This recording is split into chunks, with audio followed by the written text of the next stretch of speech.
When everybody around you is in fear, the very air you breathe will be poisonous. You must see, if you're sensitive. I've worked in these prisons. No,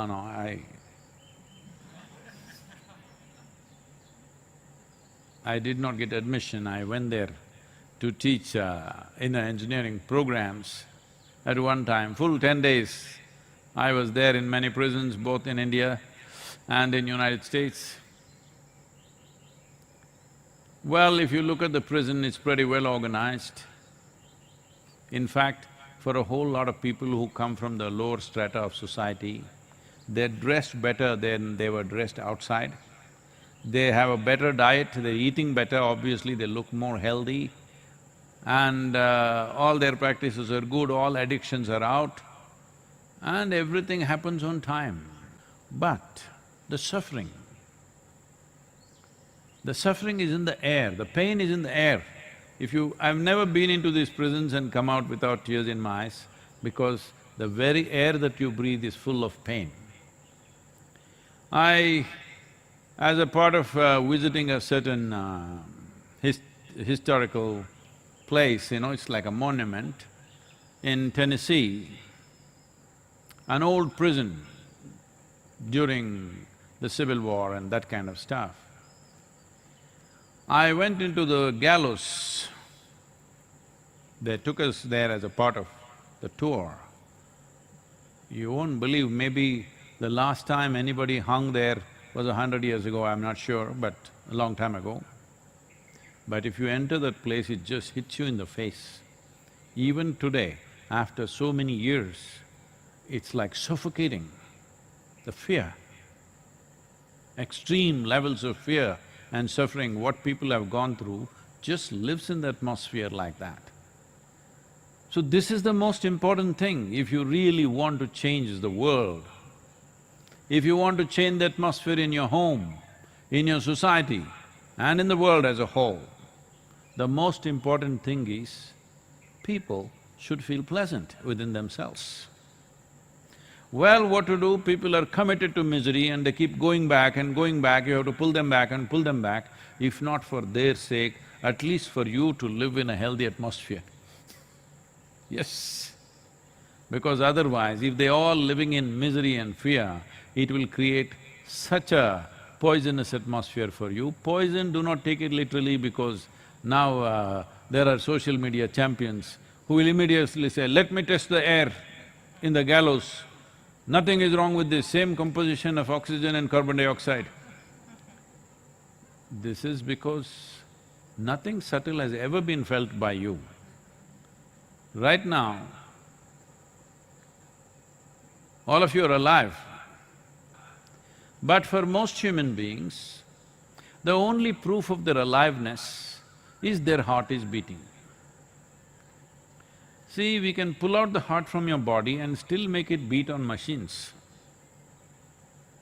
That doesn't mean that person is alive, that person is for sure dead.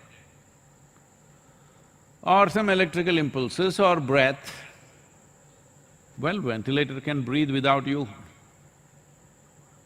So, only physical proofs of your body being there. There is no proof as such. Nobody has established a proof that really there is life within you. So when this is the case, tell me where is the proof of your aliveness?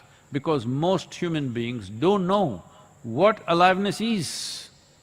They're only as if they're checking somebody else, my heart is beating so I'm alive. How stupid is that?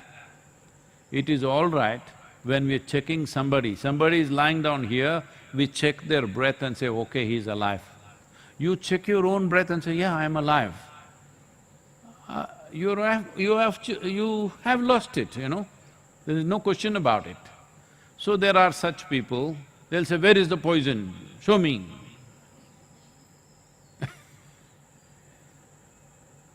So if I say, if you handle the water in such a certain ways, on the level of molecular level, it turns poisonous.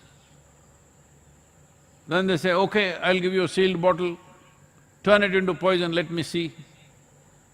Well, there are certain creatures who thrive on poison, we know that.